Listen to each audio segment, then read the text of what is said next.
Hello students, मैं आप सभी का सरदार सिंह कॉन्वेंट कॉलेज के यूट्यूब चैनल पर स्वागत करते हैं। और आज हम आप लोगों को बताने वाले हैं कि यहाँ पर आप लोग देख लीजिए, लिखा हुआ है कक्षा 3 के लिए, कक्षा 3, 4 व 5 के लिए विषय हिंदी व्याकरण है। क्या है? व्याकरण है ना।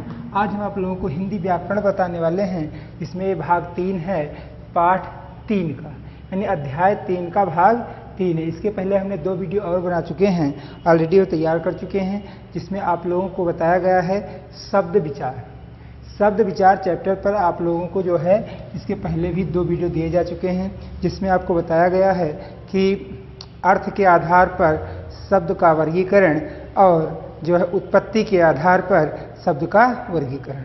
और इसके 4 भेद होते हैं। एक तो होता है रचना के आधार पर और दूसरा होता है प्रयोग के आधार पर। मतलब 4 भेद। एक तो अर्थ के आधार पर, अर्थ के आधार पर, उत्पत्ति के आधार पर और रचना के आधार पर, और चौथा आपका हो जाता है आपका प्रयोग के आधार पर। तो ये 2 वीडियो में हमने इसके पहले जो है अर्थ के आधार पर और उत्पत्ति के आधार पर बता दिए हैं। ठीक है, उसको 1-2 बार देख करके कॉपी पे नोट कर लीजिए और याद करने का प्रयास करिए। अब ये तीसरा वीडियो है, इसी का तीसरा भाग है, जिसमें आप लोग देखेंगे कि अध्याय 3 शब्द विचार, रचना के आधार पर शब्द के भेद। देखिए, रचना के आधार पर शब्द, हम आपको इसके पहले भी वर्ण विचार होता है, जिसमें वर्णों का वर्गीकरण किया गया। इसमें शब्दों का वर्गीकरण किया गया कि शब्द बनते कैसे हैं, शब्द होते कैसे हैं, सार्थक और निरर्थक शब्द कैसे होते हैं। तो यहाँ पर आप सबसे पहले देखेंगे कि रचना के आधार पर शब्द के भेद। तो रचना के आधार पर शब्द 3 प्रकार के होते हैं। एक तो होते हैं रूढ़ शब्द, दूसरे होते हैं यौगिक शब्द और एक होते हैं योग रूढ़ शब्द। तो देखिए, सबसे पहले हम रूढ़ शब्द समझेंगे क्या है। तो रूढ़ शब्द क्या है? ऐसे शब्द जिनके सार्थक टुकड़े ना किए जा सके। मैं शार्ट में आपको बता दिया कि कोई ऐसा शब्द जिसको 2 भागों में तोड़ा जाए और उसके बाद उसका कोई अर्थ ना निकले, तो वो क्या हो जाएगा? रूढ़ शब्द कहा जाएगा। मेरी बात समझ में आ गई होगी कि ऐसा शब्द जिसको मतलब 2 खंडों में तोड़ा जाए, या ऐसा 2 खंडों में तोड़ा जाए तो उसका कोई सार्थक अर्थ ना निकले। ठीक है, कोई अर्थ ना निकले तो वो कैसा शब्द हो जाएगा? वो आपका हो जाएगा रूढ़ शब्द हो जाएगा, क्योंकि उसमें कोई 2 शब्दों का योग नहीं है, वो सिंगल शब्द है। उसको तोड़ने के बाद वो अस्तित्व से बाहर हो जाएगा, इसलिए उसे क्या कहते हैं? रूढ़ शब्द कहते हैं। तो देख लीजिए किस प्रकार से, जैसे कि पानी। अब पानी को 2 भागों में अलग अलग करिए, पा प्लस कर दीजिए नी, यानी पा अलग और नी अलग। तो क्या कोई अर्थ रहेगा? न पा का अर्थ रहेगा न नी का अर्थ रहेगा। जल को अलग करिए, जा और ला अलग अलग कर दिए तो कोई अर्थ रहेगा? जल का अर्थ होता है पानी, लेकिन इसको अलग अलग करने पर इसका कोई अर्थ नहीं रह जाता है।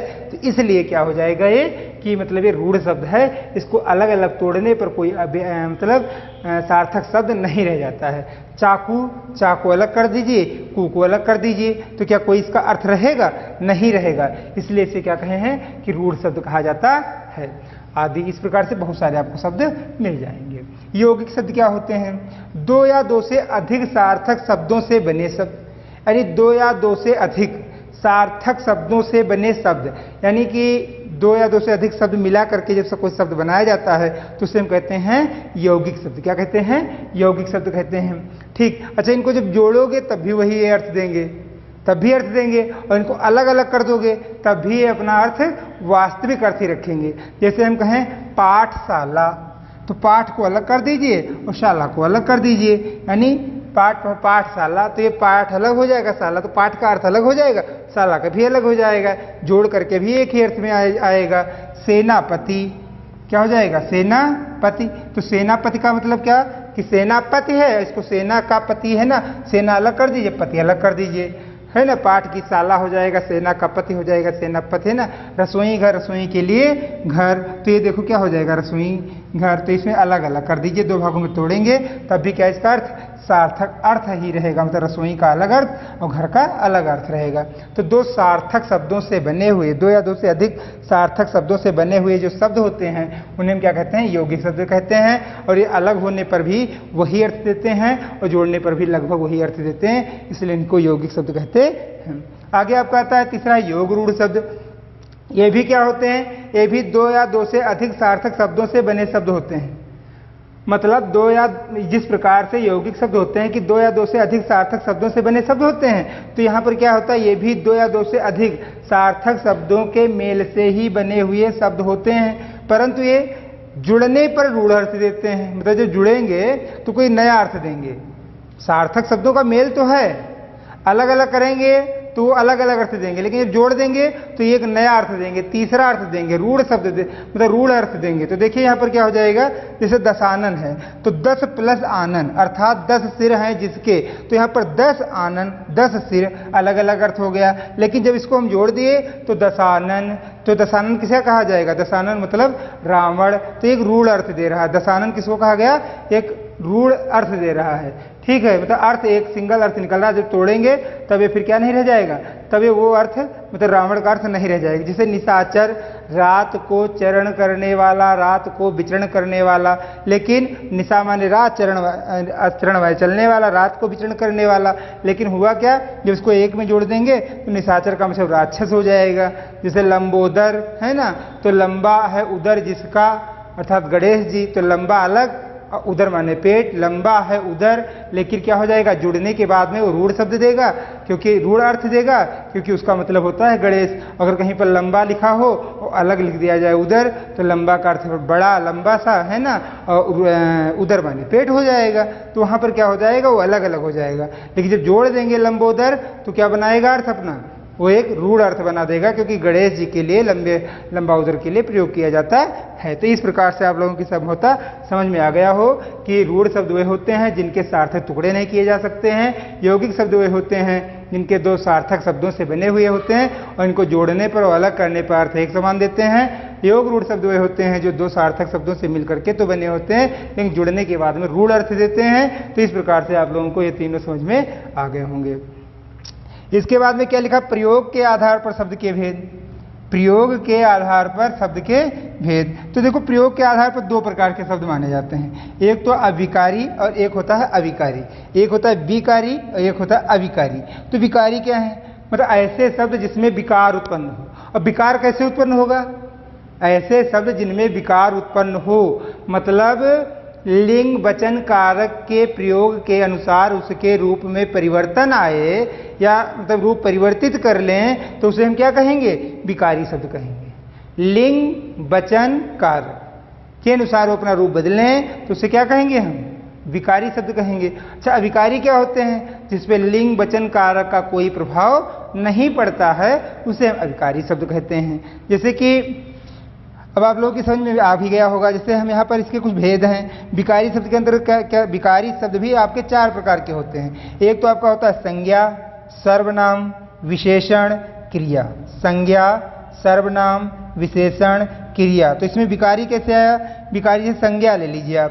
तो संज्ञा में हम एक लेते हैं बच्चा, एक लेते हैं बच्चा। बच्चा क्या है, संज्ञा है आपका। अब बच्चा बहुवचन में बोलेंगे तो क्या बोलेंगे आप, बच्चे। लिंग चेंज करिए तो बच्ची, है ना। और इसी प्रकार से जैसे हम कोई लेते हैं वह, वहाँ, ऐसे शब्दों को ले लेते हैं संज्ञा। यहाँ पर और बहुत से, जैसे लड़का है तो लड़का लड़की, है ना, ये सारे क्या हो जाएंगे, अच्छी अच्छा विशेषण में आ जाएगा। तो इस प्रकार से क्या होता है, रहे, कर रहे हैं, कर रहा है, तो क्रिया हो जाएगा। तो जो यहाँ पर मतलब ये होता है कि विकारी शब्द जो है, तो विकारी शब्द अपना जो है लिंग वचन कारक के अनुसार अपना जो है रूप बदल लेते हैं, इसलिए इनको विकारी शब्द कहते हैं। और विकारी शब्द क्या होते हैं, वह शब्द जो क्रिया विशेष मतलब वह शब्द जो लिंग वचन कारक के अनुसार अपनी बात अपने को नहीं बदलते हैं, उसे हम अविकारी शब्द कहते हैं।